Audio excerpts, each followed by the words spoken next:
हाय friends, मी Aditi's book of रेसिपीजमध्ये पुन्हा एकदा तुमचं खूप खूप स्वागत करते।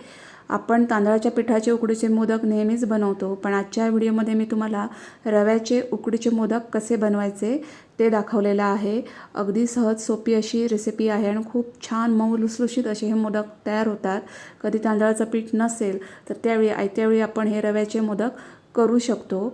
तर चला तर आता रेसिपीला सुरुवात करूया। चॅनल पहिल्यांदा बघत असाल तर नक्की सबस्क्राइब करा। इथे मी गॅसवर कढई ठेवली आणि याच्यामध्ये मी 1 वाटी पाणी घेतलेलं आहे। आता याच्यामध्ये पाव चमच्यापेक्षा थोडंसं कमी मी मीठ घातलेलं आहे आणि 1 चमचाभर मी इथं साजूक तूप घातलेलं आहे। तूप अगदी आवर्जून घाला, तरच मोदकांना टेस्ट खूप छान येते। आता हे पाणी मी उकळू दिलेलं आहे। पाणी छान उकळू द्यायचं।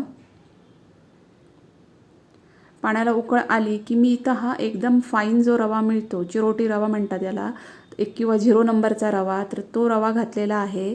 जेवढे वाटी तुम्ही पाणी घ्याल तेवढी वाटीच तुम्ही रवा घ्यायचा आहे। म्हणजे 1 वाटी जर पाणी घेतलं असेल तर 1 वाटी हा फाईन रवा। जर तुमच्याकडे आपण रेग्युलर जो शिरा करतो तो रवा जर असेल तर तो तुम्ही मिक्सरला फिरवून बारीक करून इथं वापरू शकता। तर हे बघा, ह्याची मी अशी छान चमच्याच्या उलट्या बाजूने ढवळून गॅस मंद ठेवून एक छान अशी ही उकड परतवून घेतलेली आहे आणि गॅस बंद करून मी याला अशी झाकण ठेवून वाफ देण्यासाठी ठेवलेला आहे। 1-5 मिनिटं झालेली आहेत। आता मी हे एका ताटामध्ये काढून घेतलेलं आहे। अगदी हाताला सोसवेल इतकं थंड झाल्यानंतर मी हे मळून घेतलेलं आहे। हे खूप छान असं मळून घ्यायचं, म्हणजे असं वाटणार नाही की तो तिथं रवा आहे। खूप छान अगदी मळून घ्यायचं, म्हणजे पुढे मोदक खूप छान होतात। तर खूप छान असं हे पीठ आता मळून घ्यायचं आहे। हे बघा, खूप छान असं मी पीठ मळून घेतलेलं आहे आणि आता याचे एका मापाचे गोळे करून घ्यायचे, म्हणजे आपले सगळे मोदक हे एका आकारात येतात। आता हे मोदकाचं सारण आहे, तर त्याची रेसिपी मी अगोदरच अपलोड केलेली आहे। तर व्हिडिओची लिंक मी आय बटनला दिलेली आहे। तर चला आता मोदक करायला घेऊया। इथं मी एक गोळा घेतलेला आहे आणि तो हातावर पुन्हा चांगला मळून घ्यायचा। तुम्ही जेवढं जास्त पीठ हे चांगलं मळाल ना, तेवढा मोदक खूप छान होतात।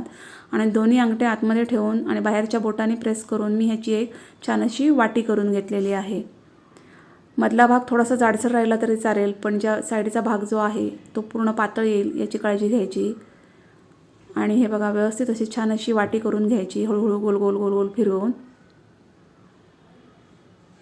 हे बघा, मस्त अशी वाटी करून घ्यायची। इथं मला पाण्याची गरज नाही लागलेली आहे। खूप छान असं पीठ मळून झाल्यामुळे इथं पाण्याची गरज लागली नाही आहे।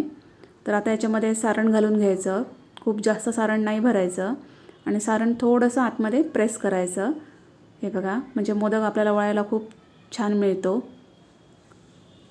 आणि नंतर हे सगळा मोदक जो आहे, जे वाटी आहे, तर ती मी एकत्र करून घेतलेली आहे। इथं मी तुम्हाला पाकळ्यांची एक वेगळी पद्धत दाखवलेली आहे। तुम्ही रेग्युलर जे आपण मोदक वळतो पाकळ्या काढून, तर तसा पण तुम्ही मोदक करू शकता किंवा तुम्ही साच्यातला पण मोदक करू शकता। तर बघा, सगळं एकत्र करून मी हे घेतलेलं आहे। त्याला छान असं टोक द्यायचं आणि चमच्याची जी उलटी बाजू आहे तर त्याने अशा ह्याला प्रेस करून हा आकार द्यायचा।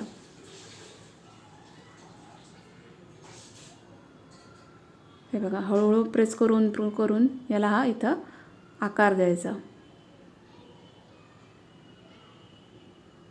पुन्हा एकदा मी तसंच प्रेस करून हा नीट असा शेप दिलेला आहे। एकदम साधी सोपी पद्धत आहे, पण याच्याने मोदक खूप छान दिसतो। अगदी ज्यांना पाकळ्या करायला जमत नाही किंवा वळायला जमत नाही, तर त्यांच्यासाठी ही पद्धत खूप सोपी आहे। साच्यामध्ये सुद्धा घालून तुम्ही याचे मोदक बनवू शकता। खूप एकदम इझिली हे मोदक वळतात। तर हे बघा, असे मोदक मी केलेले आहेत। तर अशा प्रकारे मी सगळे मोदक असे हे करून घेतलेले आहे। माझे 11 मोदक तयार झालेले आहेत। आता हे मोदक मी वाफवण्यासाठी घेणार आहे। तर चाळणीला मी इथं तेल लावून घेतलं आहे आणि याच्यामध्ये मी मोदक ठेवून घेतलेले आहेत। इथं तुम्ही चाळणीमध्ये हळदीचं पान किंवा केळीचं पान पण ठेवू शकता किंवा ओला सुती कपडा पण ठेवू शकता आणि एकामेकाला न चिकटतील अशा पद्धतीमध्ये मोदक ठेवून मी हे वाफवण्यासाठी ठेवलेलं आहे। 10 मिनिटासाठी मी मंद गॅस फ्लेमवर हे मोदक चांगले वाफवून घेतलेले आहेत। तुम्ही बघू शकता, खूप छान असे मोदक वाफवून आलेले आहेत। मोदक वाफवल्यानंतर बघा, त्याने मस्त अशी वेगळी अशी शाईन येते। तर असे छान असे मोदक वाफवून झालेले आहेत।